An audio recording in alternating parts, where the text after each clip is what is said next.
Meu nome é Stephanie Allen. Eu nasci e cresci num bairro calmo do Oregon. De fora, minha família parecia perfeita, tipo aquelas de filme, uma casa com jardim cheio de lavanda, cerca branca e jantares em família com luz quentinha. Mas por dentro, a coisa era bem diferente. Eu sou a filha mais velha dos meus pais, Mark e Linda Allen. Eles sempre acreditaram nos métodos modernos de criar filhos. Meu pai era engenheiro de software, super fã de matemática, e sempre sonhou em ter um filho genial. Minha mãe vivia dizendo para os amigos que leu mais de 40 livros sobre criação de filhos antes de eu nascer. Desde o começo, eu fui tratada como um projeto. Tudo era medido, testado, avaliado. Mas aí fiz 3 anos, e ainda não sabia contar até 20 nem escrever meu nome direito. Minha mãe ficou claramente decepcionada. Ela falou pro meu pai: Mark, acho que ela não aprende tão rápido quanto a gente esperava. A gente precisa agir logo, antes que a fase de ouro passe. Meu pai só balançou a cabeça. Mas eu nunca esqueci o jeito que ele me olhou, como se eu fosse um problema de matemática com a resposta errada. Um erro. Quando eu tinha 4 anos, minha irmã mais nova, Clary, nasceu, e aí tudo mudou. Minha mãe virou outra pessoa. A casa ficou cheia de brinquedos educativos, cartõezinhos com emoções, ferramentas de aprendizado que só se vê em escola de elite. Lembro de uma tarde em especial. Eu estava brincando quietinha de Lego no canto da sala. Minha mãe passou, olhou e disse: Clary tem só 7 meses e já entende comandos com 3 passos. Mas tudo bem, continue brincando. Clary tinha cadeira musical, livros de pano da Suécia, e até uma professora particular antes de fazer 2 anos. E eu tinha cadernos com atividades, um lápis pequeno, e lembretes todos os dias de que precisava me esforçar mais para conseguir alguma coisa. Com 8 anos, ganhei o 2º lugar no concurso de arte da escola. Voltei para casa super animada com meu quadro. Minha mãe olhou e falou: Legal, mas hoje Clary leu um livro inteiro em inglês. Meu pai nem falou nada, estava ocupado montando um jogo de lógica para Clary lá embaixo. Aprendi a não esperar elogios, nem carinho, nem orgulho. Virei quase um fantasma na minha própria casa, presente, mas invisível. O momento em que tudo realmente mudou foi no outono, quando eu fiz 12 anos. Sempre tive meu quarto. Era lá em cima, com uma janelinha que dava para uma floresta. A luz da manhã entrava pelos cantos e deixava tudo lindo. Eu amava aquele quarto. Era o único lugar onde eu me sentia bem. Uma noite, depois de fazer minha lição e colar um desenho novo na parede, a Clara entrou do nada e disse: Mamãe falou que eu vou ficar com esse quarto. Ele é maior e eu preciso de espaço pro meu novo cantinho de estudos. Olhei para ela achando que era piada. Falei firme: não, esse é o meu quarto. Ela só deu de ombros e saiu. Menos de 24 horas depois, cheguei da escola, e tudo já tinha mudado. Minhas coisas estavam no quartinho pequeno perto da lavanderia, e o meu antigo quarto agora tinha o nome da Clary na porta, uma escrivaninha branca novinha, cheia de coisas novas. Entrei no quarto novo. Era apertado, frio, mal cabia a minha cama. A mesinha era pequena demais para os meus livros. Fiquei parada ali, de punhos fechados, tentando não chorar. Mãe, chamei. Por que você fez isso? Aquele era o meu quarto, desde que eu era pequena. Ela nem olhou para mim. Você já está mais velha. Devia aprender a ceder. A Clary precisa mais. Não faça drama, Stephanie. Eu não respondi. Voltei pro quarto. Fechei a porta e me sentei na beira da cama. A luz do corredor entrava fraquinha por debaixo da porta. Meio fria, meio estranha. Pela primeira vez, eu senti com certeza, naquela casa, eu era só o resto. Mesmo sendo a filha mais velha, no meu último ano do ensino médio, tudo ainda girava em torno da Clary. Ela agora era aluna de uma escola particular top. Ia e voltava de SUV novo e tinha professor particular 2 vezes por semana. E eu continuava na escola pública, ia a pé todo dia, fazia tudo sozinha, a lição, atividades, tudo por conta própria. Nunca reclamei, já tinha me acostumado a ficar fora dos holofotes. Mas nada me preparou para o dia em que a ideia de justiça foi completamente jogada fora bem ali, na mesa do jantar. Naquela noite, meus avós, Arthur e Ellen, vieram nos visitar. Eles eram os únicos que realmente me viam e me escutavam de verdade. Estávamos comendo lasanha da mamãe, e a Clary não parava de falar sobre os planos dela pro programa de verão em Stanford. Isso é ótimo, disse a vovó Ellen. sorrindo. Depois, ela se virou para mim. E você, Stephanie, já pensou em faculdade? Levantei os olhos, feliz por, pela primeira vez, poder falar de mim. Me inscrevi na Universidade do Oregon e na UC Davis. Acabei de ser aceita no curso de administração do Oregon. Ganhei uma bolsa parcial. Se eu conseguir mais ajuda Nem terminei. Minha mãe largou o garfo e a faca. O barulho foi alto. Stephanie, ela disse com a voz firme, seu pai e eu conversamos. Esse ano, não vamos conseguir te ajudar com a mensalidade. Pisquei, sem acreditar. O quê? Meu pai entrou na conversa como se já tivesse tudo ensaiado. Precisamos dar prioridade para Clary. Ela foi chamada para um programa preparatório da Ivy League. É uma chance única. Meu coração afundou. Então, todo aquele dinheiro que vocês diziam que era para os 2 filhos, vai tudo para Clary? Minha mãe suspirou, como se fosse óbvio. A Clary tem potencial de verdade. Você, Stephanie, talvez devesse considerar uma faculdade comunitária, ou tirar um tempo para trabalhar. Não seria uma má ideia. Demorei para entender o que estava acontecendo. Eles estavam me cortando, totalmente. A sala ficou em silêncio. Ninguém disse nada. Só dava para ouvir a colher da vovó Ellen batendo no prato. Linda, ela disse com a voz calma, mas firme. As 2 meninas são minhas netas. Não vou ficar aqui parada vendo uma ser deixada de lado. Minha mãe fez cara feia. Mãe, não é isso. É sim, interrompeu o vovô Arthur. É exatamente isso. E sim, da nossa conta. Mais tarde, enquanto eu lavava a louça na cozinha, a vovó Ellen chegou perto de mim, colocou a mão no meu ombro e disse: você não precisa mais carregar esse peso, minha querida. A gente vai pagar sua faculdade. Tudo, sem precisar de empréstimo.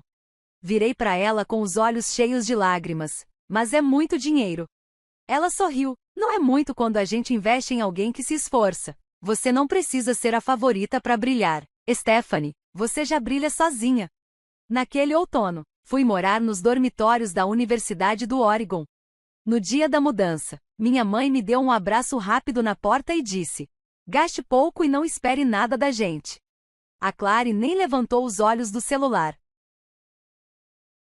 Saí da casa puxando minha mala pelo caminho do jardim da frente, sentindo como se estivesse abrindo uma nova porta, uma onde não existiam escadas que me colocavam para baixo ou comparações injustas. A faculdade era outro mundo. Ali, eu não era a irmã esquecida, nem a sombra de um gênio. Eu era Stephanie Allen, estudante de administração, com mente afiada e um coração forte. Os professores elogiavam meu jeito de pensar, meus amigos vinham pedir ajuda com trabalhos, e todo sábado à noite eu ligava para os meus avós para contar tudo o que estava vivendo. Meus pais nunca ligaram, nem perguntaram como eu estava. Curiosamente, isso não me doía mais. Eu já tinha parado de procurar reconhecimento em um lugar onde ele nunca existiu de verdade. O que eu tinha agora era um valor de verdade, um valor que vinha de dentro. Comecei meu último ano da faculdade com uma confiança que eu nunca achei que teria. Foi por causa das noites viradas estudando na biblioteca, dos turnos no cafezinho do centro da cidade, onde aprendi como as pessoas pensam de verdade, e das horas lendo tudo o que eu encontrava sobre investimentos online. As pessoas começaram a me notar. Um dos meus professores de finanças, o Dr. Elgen, me indicou para um estágio super concorrido numa empresa de investimentos famosa em Seattle, a Bradley & Lane Capital. Lembro até hoje da minha primeira entrevista. Uma sala toda de vidro, uma mesa de madeira brilhando, e 3 gerentes sentados na minha frente, cada um com meu currículo na mão. Um deles, o Zalin, perguntou: na sua opinião, qual é o fator mais importante para montar uma boa estratégia de investimento? Respondi: entender não só os dados, mas a psicologia por trás deles. Eles se entreolharam e balançaram a cabeça, aprovando. Fui contratada, e depois daquele verão, tudo mudou. Me formei com honras e tive um projeto publicado num jornal acadêmico da área. A própria Bradley & Lane me ofereceu uma vaga fixa como analista júnior de investimentos. Trabalhei sem parar. Aprendi tudo, relatórios de risco, apresentações para investidores, e até como perceber detalhes escondidos em gráficos malucos do mercado. 3 anos depois, durante uma revisão de rotina de um portfólio de clientes muito ricos, percebi algo estranho. Um grupo de ações de tecnologia no qual a empresa tinha apostado pesado estava com números bons demais. Enquanto todo mundo achava que aquilo era um ótimo sinal, eu desconfiei. Passei 2 noites acordada, revisando cada relatório, analisando tudo com calma, até descobrir a verdade. Essas empresas estavam comprando os próprios produtos só para parecer que estavam vendendo muito, ou seja, estavam maquiando os números. Se a gente não saísse a tempo, nossos clientes iam perder mais de 32 milhões de dólares. Eu não consegui ficar quieta. Na segunda de manhã, entrei na sala da diretoria com uma análise de 42 páginas e uma simulação de risco completa. Ninguém me interrompeu. Quando terminei, o CFO ficou um tempo em silêncio, e então olhou para o CEO e disse: "Ela acabou de salvar a empresa." 3 dias depois, mudaram todo o portfólio com base no meu plano, e 6 meses depois, não só evitamos um prejuízo enorme, como ainda tivemos um crescimento de 11,4%, o melhor dos últimos 7 anos. Fui promovida a estrategista-chefe de investimentos. Mas eu não parei aí. No meu tempo livre, comecei a desenvolver um sistema novo de análise de risco. Usei comportamento de mercado, psicologia do consumidor, tendências nas redes sociais e até eventos políticos mundiais. A indústria sempre dizia que esse tipo de coisa não dava para medir, mas eu dei um nome, chamei o sistema de PRIS. No começo, era só um projeto meu, mas depois que ele previu certinho 3 grandes mudanças no mercado antes mesmo de acontecerem, a chefia prestou atenção. 1 ano depois, o PRIS foi adotado como parte oficial da estratégia da empresa, e ajudou a Bradley Lane a superar 2 dos maiores concorrentes do setor. Lembro até hoje o dia em que fui chamada para uma reunião com a diretoria. O CEO, Richard Langley, me olhou e disse, sorrindo: "Stephanie, estamos criando um novo cargo, diretora de investimentos estratégicos, e ninguém merece mais do que você." Fiquei sem ar. 4 anos antes, me disseram que talvez fosse melhor trabalhar um tempo antes de pensar em faculdade. Agora eu estava sendo colocada na liderança de uma empresa multimilionária. Esse cargo não era só um título, era a prova de tudo que eu enfrentei, de ser a filha esquecida na própria casa, para me tornar a pessoa que comanda a mesa da sala de reuniões. Mas naquela noite, eu não comemorei com champanhe nem festa chique. Fui para a casa dos meus avós, aquela casa de tijolinho vermelho, simples e cheia de amor. A vovó Ellen estava assando alguma coisa, e o vovô Arthur preparava chá. Coloquei a carta de nomeação na mesa, eles se olharam e sorriram. "Pequena Stephanie", disse meu avô, agora liderando o caminho. Olhei para ele, depois para a vovó, a primeira pessoa que acreditou que eu não precisava ser perfeita para merecer amor. Pela primeira vez, eu não precisava da aprovação de ninguém, eu já tinha provado tudo para mim mesma. Com coragem quieta, esforço sem fim, e fé no meu caminho. Depois de aceitar o cargo de diretora, eu sabia que precisava comemorar. Não com luxo, mas com algo simples e verdadeiro, um encontro pequeno, só com quem sempre esteve do meu lado. Meus avós estavam lá, alguns amigos próximos, colegas em quem eu confiava. Quando falei com minha mãe sobre a ideia da comemoração, ela logo sugeriu: "Você devia deixar a gente organizar. Faz aqui em casa, vai ficar mais íntimo, a família pode se reunir também." Fiquei meio na dúvida, mas ela continuou: "É só mandar o dinheiro pro buffet e pra decoração. Eu cuido da lista de convidados e de todo o resto." Eu não sabia se ia dar certo, mas pensei que talvez, depois de tudo, essa pudesse ser uma chance da gente recomeçar. Então transferi $3.500 para a conta dela e não perguntei mais nada. Uma semana depois, cheguei na casa velha em Salem, o lugar onde cresci, sempre na sombra da Clary, e nunca imaginei encontrar o que vi. A casa estava decorada como se fosse uma festa de luxo. Orquídeas brancas cobriam as mesas, fitas douradas subiam pela escada, e o cheiro de comida chique tomava o ar. Vi meus avós perto do barzinho, conversando com os parentes. De repente, Clary desceu a escada com um vestido de cetim vermelho, super chamativo, maquiagem impecável. Ao lado dela, vinha um cara alto e elegante que eu nunca tinha visto antes. As pessoas começaram a se juntar ao redor deles, e bem na hora em que eu ia levantar minha taça para dizer algumas palavras, minha mãe se levantou, toda sorridente, e falou alto: "Querida família, estamos aqui hoje não só para estarmos juntos, mas para celebrar algo muito especial." Clary e o namorado dela, Andrew, estão oficialmente noivos. Todo mundo gritou, bateu palma, eu congelei. Olhei para minha mãe, ela nem olhou de volta, me tratou como se eu fosse só mais um convidado, numa festa que eu mesma paguei. Dei um passo à frente para tentar falar alguma coisa, mas meu pai se colocou na minha frente e segurou meu pulso, como se estivesse colocando um ponto final. Não estraga isso, ele sussurrou, com a voz firme, se você causar agora, pode esquecer essa família, sem contato, sem herança, nada. Tirei a mão da dele, respirei fundo. Uma parte de mim queria virar as costas e ir embora, deixar eles lá com esse teatrinho, mas outra parte, aquela que viveu tempo demais sendo ignorada, se recusou a ficar calada. Voltei pro meio da sala, levantei minha taça de champanhe e falei, com licença, gente, será que posso falar um minutinho? Todo mundo virou para mim, Clary parou de andar, minha mãe franziu a testa. Comecei calma, mas com firmeza. Hoje eu queria celebrar um momento muito importante da minha vida. Fui recentemente nomeada diretora de investimentos estratégicos na Bradley & Lane, uma grande empresa financeira em Seattle. Dei uma pausa e olhei ao redor.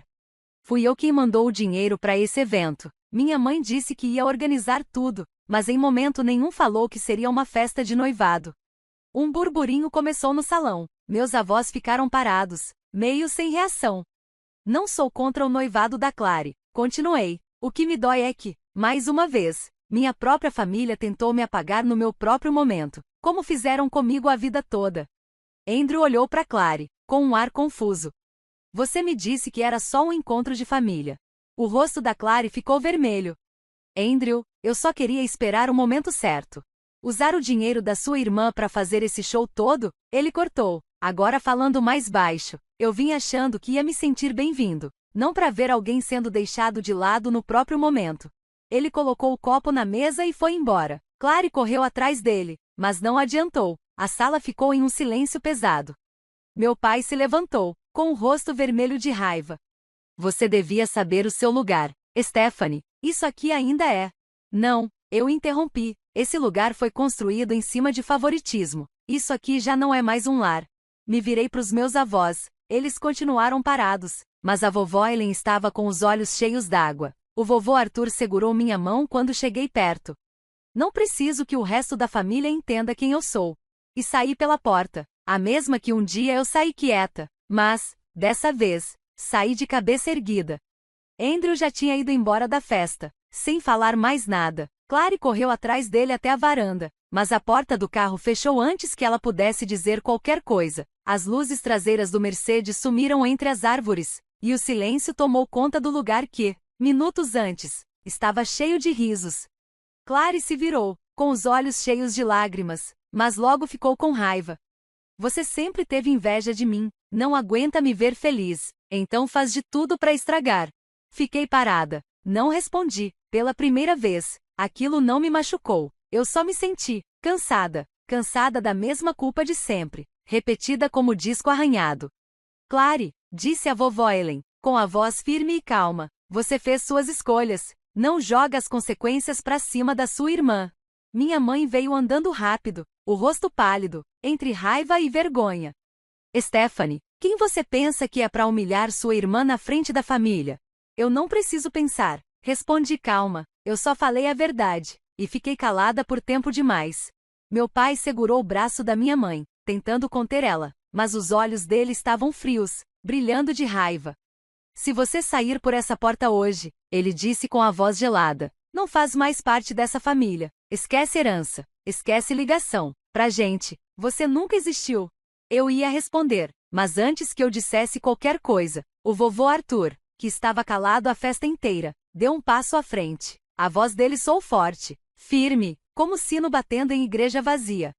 David, se você vai cortar a Stephanie da família, então tá na hora de colocar as cartas na mesa.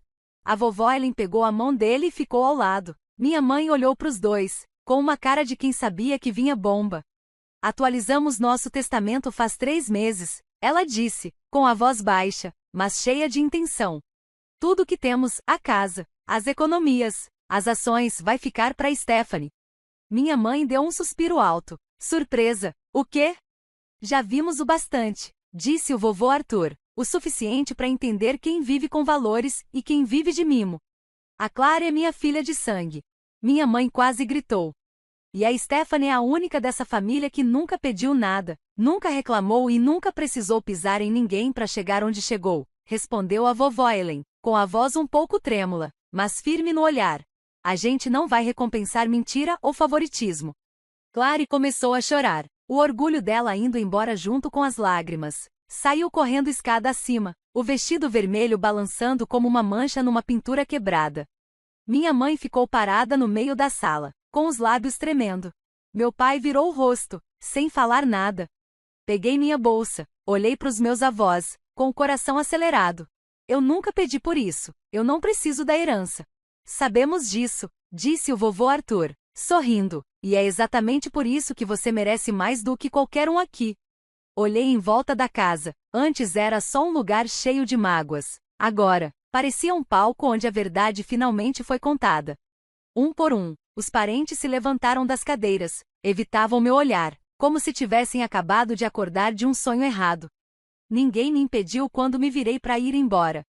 Saí, sentindo o vento leve da noite de primavera tocar meu rosto, junto com o cheirinho das flores de macieira do quintal.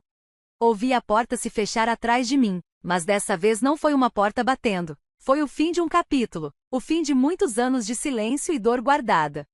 No caminho de volta para a casa dos meus avós, a vovó Ellen pegou minha mão com carinho. Você não precisa mais lutar para provar nada, Stephanie, ela disse. Agora você pode simplesmente ser você. Olhei para ela, com os olhos cheios d'água. Eu nunca me senti tão em paz, não por causa do dinheiro, nem do reconhecimento, mas porque, pela primeira vez, eu escolhi a mim mesma, em vez de ficar correndo atrás da aprovação de quem nunca me enxergou de verdade. Já se passaram 3 anos desde aquela noite, a noite em que saí da casa dos meus pais pela última vez, carregando comigo a verdade, a dor, e uma força que eu nem sabia que tinha. Nunca olhei para trás, e nunca senti vontade de olhar. Nesses 3 anos, me dediquei de corpo e alma ao trabalho na Bradley & Lane. Todas as manhãs antes do sol nascer, todas as noites silenciosas no 19º andar, lá estava eu, ajustando a estratégia, afinando o algoritmo PRIS, acompanhando o mercado, e guiando minha equipe por momentos que, antes, pareciam impossíveis. Quando o atual CEO, Richard Langley, anunciou que ia se aposentar, ninguém esperava que ele fosse me escolher como substituta. Mas, para mim, não foi sorte. Foi o resultado de todo o esforço, das noites sem dormir e de cada decisão difícil que precisei tomar. No dia em que fui oficialmente nomeada CEO da Bradley & Lane Capital, eu tinha 30 anos. Me tornei a mulher mais jovem a ocupar esse cargo em mais de 60 anos de história da empresa.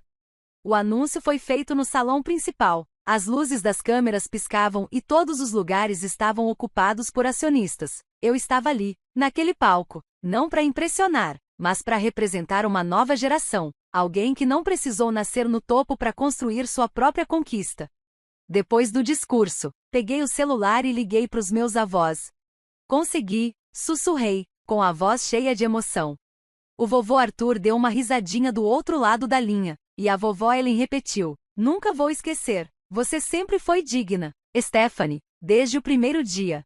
Enquanto isso, a 60 quilômetros dali, em Salem, a cidade onde cresci, as coisas não tinham mudado muito.